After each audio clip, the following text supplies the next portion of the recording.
Sebelum memulai codingan di bawah, yang pertama kita memerlukan install package. Ada T-Divers itu untuk memanipulasi, mengolah, dan memvisualisasikan data dengan cara yang konsisten dan bersih.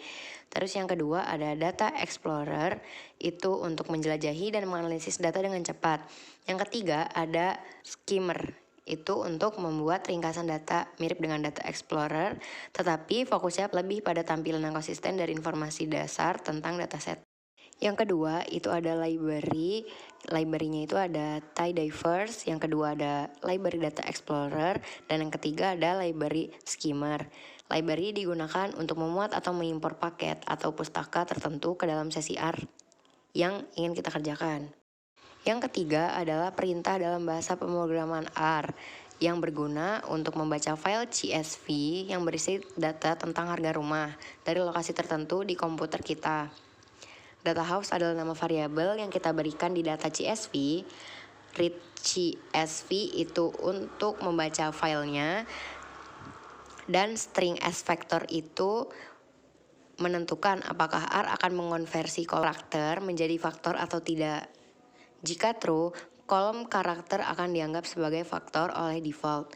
Terus, glimpse itu untuk memberikan tampilan yang lebih ringkas tentang struktur dataset daripada string bawaan R. Yang keempat, perintah ini tidak terlihat sebagai fungsi standar dalam paket-paket yang digunakan biasanya. Kemungkinan kegunaannya itu untuk yang pertama menghasilkan plot dengan label, yang kedua itu ada plot exploratory data analysis atau EDA untuk memvisualisasikan data. Terus yang ketiga ada custom function atau plot intro. Ini itu fungsi yang telah didefinisikan dalam lingkungan R dari paket yang tidak umum. Fungsi ini mungkin memiliki tujuan khusus tergantung pada konteks dan konten dataset data house. Yang kelima, perintah ini mungkin merupakan fungsi khusus yang tidak umum, namun berdasarkan namanya dengan asumsi data house adalah dataset yang digunakan, kita dapat mencoba memberikan pemahaman tentang apa yang mungkin dilakukan oleh fungsi ini. Kemungkinan yang pertama itu adalah ringkasan statistik pada tanpa grafik.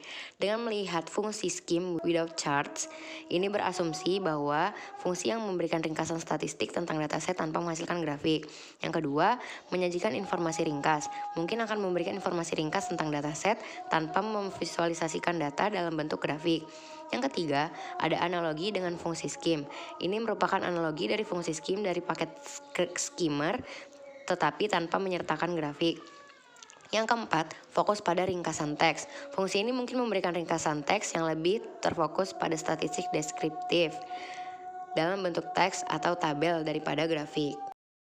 Yang keenam, dari rangkaian codingan ini secara keseluruhan digunakan untuk membersihkan dataset dari data house dengan menghapus kolom ID, mengganti nilai NA dengan label tertentu dalam beberapa kolom, dan menghapus baris dengan nilai yang hilang. Setelah itu, hasilnya disimpan dalam variabel baru yaitu data house 1 yang merupakan versi dataset yang telah dimodifikasi dan dibersihkan. Yang ketujuh, codingan ini menghasilkan plot yang menampilkan visualisasi dari data yang telah dimodifikasi dan dibersihkan dalam data underscore house 1. Plot ini dapat memberikan gambaran visual tentang informasi dalam dataset setelah proses pembersihan dan modifikasi sebelumnya.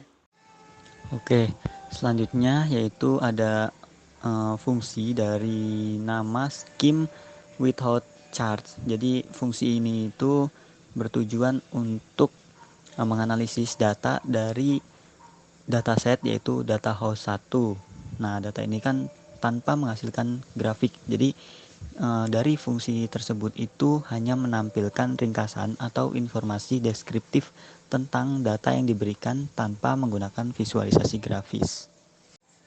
Oke, bisa dilihat di sini output dari fungsi tersebut yaitu summary data dari data host 1 yang dimana terdapat name yaitu nama datasetnya yaitu data host 1, kemudian ada number of row yaitu baris dari datanya ada 1094, kemudian ada number of column dari kolom dari data tersebut yaitu ada sebanyak 80.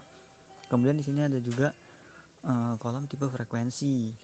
Nah, kolom tipe frekuensi ini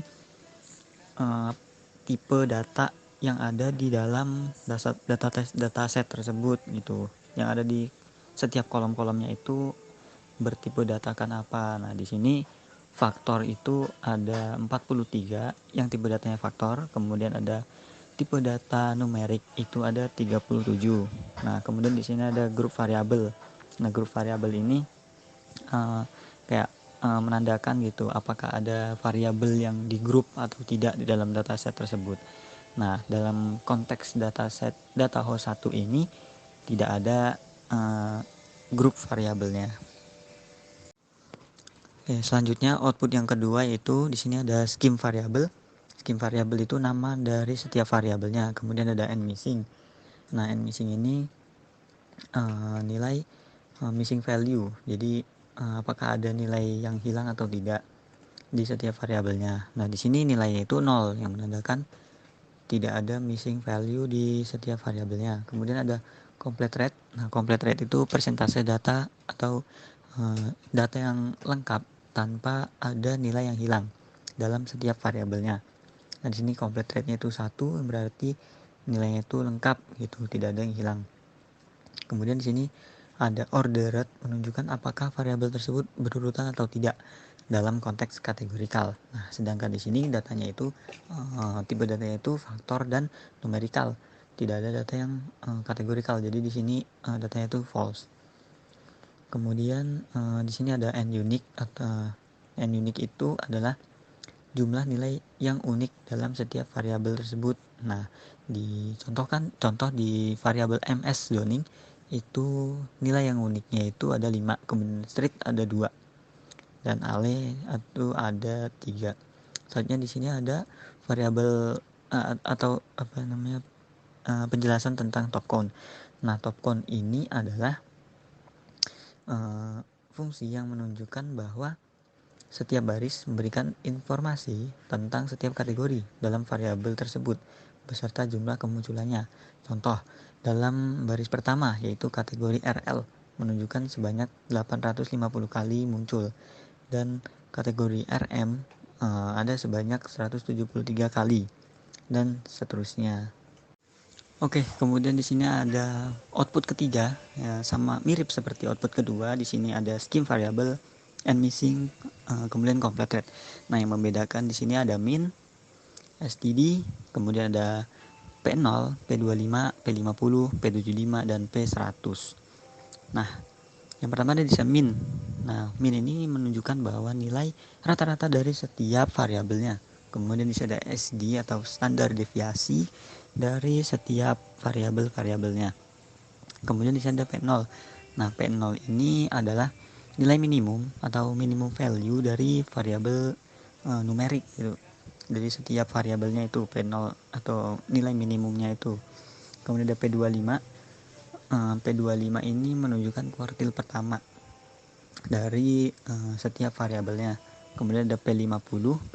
P50 itu adalah median atau kuartil kedua dari setiap variabel. Kemudian ada P75, kuartil ketiga dari setiap variabelnya juga. Kemudian ada P100, yaitu nilai maksimum dari value di setiap variabel. Selanjutnya yaitu di sini ada perintah yaitu data host. Kemudian data host persen lebih dari persen. Kemudian select dalam kurung min utilities. Nah, itu fungsi ini itu adalah fungsi perintah untuk menghapus kolom utilities dari dataset data host 1 menggunakan fungsi persen lebih dari persen atau bisa disebut pipe operator. Dari ini fungsi mengambil dari library dplr. Nah, kemudian di sini data host persen lebih dari persen. Nah, itu mengambil dataset dari data host 1 dan meneruskan ke operasi berikutnya. Kemudian select min utilities. Nah, itu fungsinya yaitu untuk select atau memilih kolom dalam dataset kecuali utilities sehingga menghapus kolom tersebut dari dataset.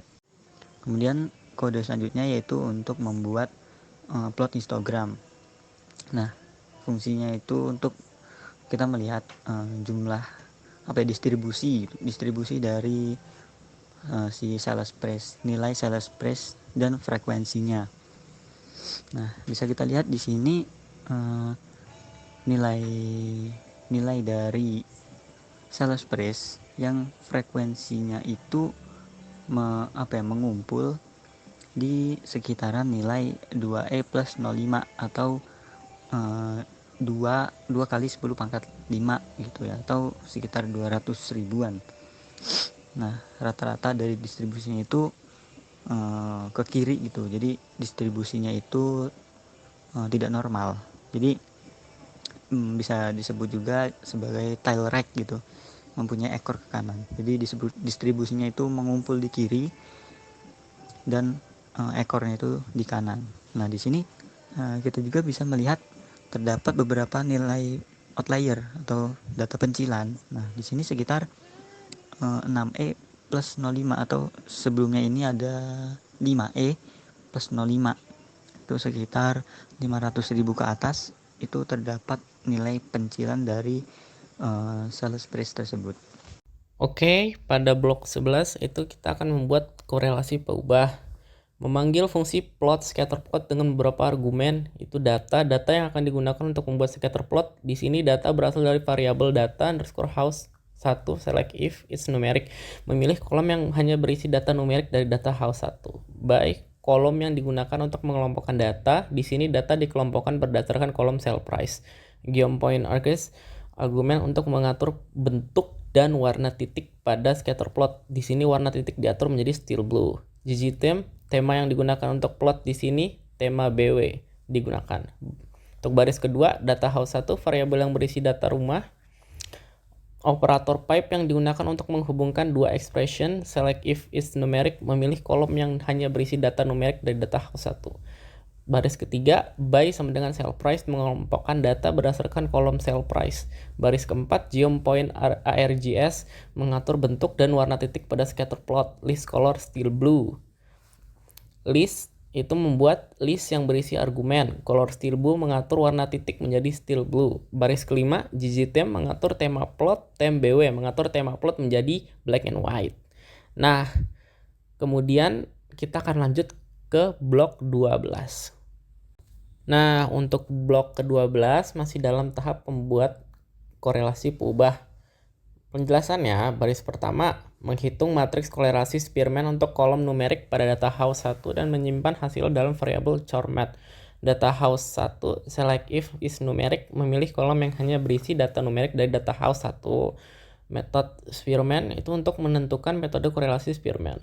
Baris kedua, mengubah nilai pada bagian atas segitiga matriks korelasi menjadi NA, nilai hilang. Upper tree Chormat diagram is true. Membuat matriks logika dengan dimensi sama seperti Chormat di mana elemen true menunjukkan bagian atas segitiga termasuk diagonal. Baris 3 sampai 7 yaitu mengubah matriks korelasi Chormat menjadi data frame. Chormat itu menghubungkan ekspresi dengan operator pipe as data frame, mengubah matriks menjadi data frame. Row names to column var sama dengan var1, mengubah nama baris data frame menjadi kolom baru bernama var1 yang mewakili variabel pertama pada setiap pasangan korelasi. Pivot longer names to var2 itu mengubah bentuk data frame menjadi panjang menggunakan fungsi pivot longer dari packet deepler. Names to var2 memberi nama kolom baru yang berisi variabel kedua pada setiap pasangan korelasi sebagai var2, itu values 2 untuk core. Memberi nama kolom baru yang berisi koefisien korelasi sebagai core. var1 mengecualikan kolom var1 dari proses reshape. Nah, tick omit menghapus baris dengan nilai NA, nilai hilang dari data frame. Baris ke-8 itu memfilter data frame untuk hanya menyertakan baris di mana nilai absolut koefisien korelasi lebih besar dari 0,6, menunjukkan korelasi yang kuat. Nah, baris ke-9 itu mengurutkan data frame yang difilter berdasarkan nilai absolut koefisien korelasi AB score dalam urutan descending sehingga korelasi terkuat muncul terlebih dahulu. Nah, untuk kemudian kita akan melanjut ke blok 13.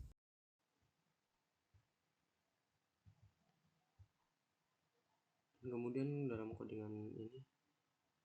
codingan ini memerintahkan R menggunakan library dplyr dan menggunakan operator pipe atau pipa di sini.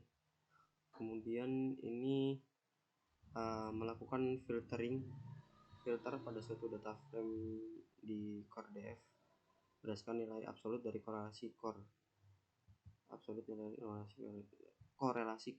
yang kurang dari atau sama dengan 0,6. Perintah ini menghasilkan subset dari data frame core df di mana nilai korelasi kurang dari atau sama 0,6. Kemudian dalam codingan ini yang pertama memulai dengan data frame atau dataset data house 1, kemudian kita select atau memilih kolom-kolom di data frame yang merupakan faktor variabel kategorikal